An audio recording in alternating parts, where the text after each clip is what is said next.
All right, let's dive right in. Today, we're talking about the absolute bedrock of any global SAP system: countries and currencies. Seriously, if you get this part wrong, nothing else is going to work right. Not finance, not sales, and definitely not production. This is step one, the ground floor for making a business run worldwide. Let's get to it. So, here's the plan. First, we'll quickly touch on why these global rules are so dang important. Then, we're going to jump into the system and see how you actually define countries and tackle the, let's be honest, complexities of currency exchange. We'll also cover how to keep those rates fresh and what on earth you do when a currency just goes away. Just take a second and think about this. This isn't some textbook problem, right? This is the daily grind for so many companies. Your system has to know, like instantly, how an invoice in Japanese yen and a payment in euros all roll up and make sense on your company's books in US dollars. The magic that makes this all happen, it starts right here with these basic settings we're about to explore. Before a single dollar, euro, or yen gets posted anywhere in your system, you have to set the rules of the road. This is all about defining the digital borders and the financial laws that your entire global operation is going to live by. You know, it's kind of like setting up a game of chess. You can't just start moving pieces around. You need a board that's clearly defined, those are your countries, and you need to know what the pieces are worth. That's your currencies. In SAP, this isn't just a nice to have, it's the fundamental logic the entire system is built on. Okay, so let's start by defining that playing field. We're going to look at how you tell SAP about every single country your business touches, from its official name all the way down to its local currency. Everything we're talking about today gets configured in one central place, called the IMG, or the Implementation Guide. Now, don't let that name intimidate you. Just think of it as the main control panel for your entire SAP system. It's where you go to tell SAP exactly how your business needs to work. So these are the essential building blocks. For every country, you need a unique key, its name, and of course, its currency. But look at the other details here. You're also setting things like date formats, which, trust me, is critical for legal documents, and you're enabling specific checks for things like bank details or tax IDs. Getting these little details right up front saves you from massive compliance headaches down the line. And here is a major pro tip, coming straight from the source. Don't just go in and invent a country setup from scratch. SAP provides official instructions through what they call SAP notes. For example, if you need to set up Serbia, SAP note 851943 tells you exactly how to do it.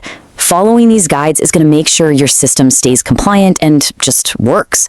So the big takeaway here is always check the official docs first. All right, our countries are all set up. Now we get to the really dynamic part, managing the value of money as it's constantly changing. Let's dive into currency exchange. So the key concept you've got to get your head around here is the exchange rate type.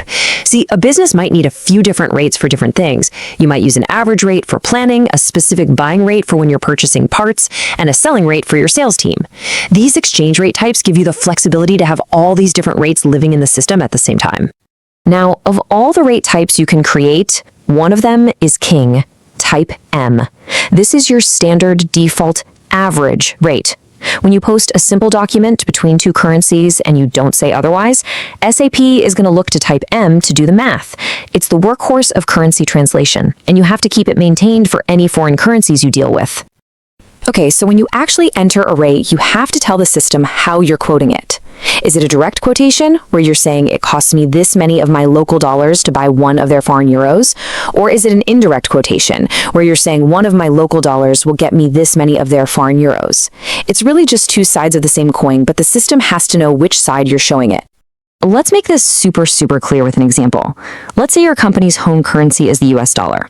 A direct quotation focuses on the foreign unit. So, 1 euro costs you 1.25 US dollars. An indirect quotation, on the other hand, focuses on your local unit. So, 1 US dollar gets you 0.80 euros. See, it's the exact same value, just expressed from two different points of view.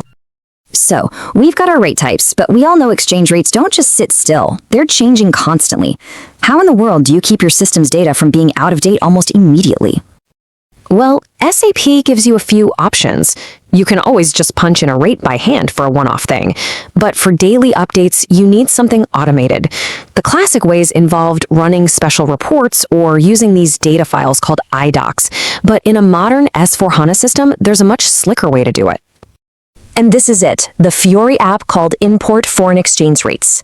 This gives you a really clean, modern, user-friendly screen where you can just upload a file with all the latest rates. For anyone working on S4HANA, this is the go-to method you'll want to know. And where do you get these rate files from? Well, here's another awesome hint from the source material. SAP actually gives you guidance, like in this SAP note here, on how to connect to reliable sources like the European Central Bank to get daily exchange rates automatically. This pretty much takes human error out of the picture and makes sure your data is spot on. And for our last topic, let's tackle a tricky but really interesting real-world problem. What happens when a currency just stops existing? Like when a country joins the Eurozone? You can't just delete it, so how do you manage that transition? I mean, think about it. When a country adopts the euro, you can't just delete its old currency. You've got years and years of financial history tied up in that currency. SAP knows this, so they provide a dedicated, step-by-step process that lets you gracefully phase out the old currency without messing up all your historical data. And check out the level of control you have. Right in the IMG, you can map out the entire phase-out plan. You can start by giving users a simple warning message, and then, after a certain cutoff date, switch it to a hard error message. You can even give special permissions to people in finance who might still need to run old reports, all while making sure any new transactions automatically get translated to the new currency. It's pretty slick. So we've covered the game board and the money. We've set up our countries, defined how all their currencies talk to each other, and even planned for when they change. These aren't just some random settings in a menu. They are truly the foundation of global business inside SAP. So I have a question for you. Now that you've seen how important this is, if you logged into a brand new SAP system tomorrow, what's the very first global setting you would check and why? Drop your thoughts in the comments below. Hey,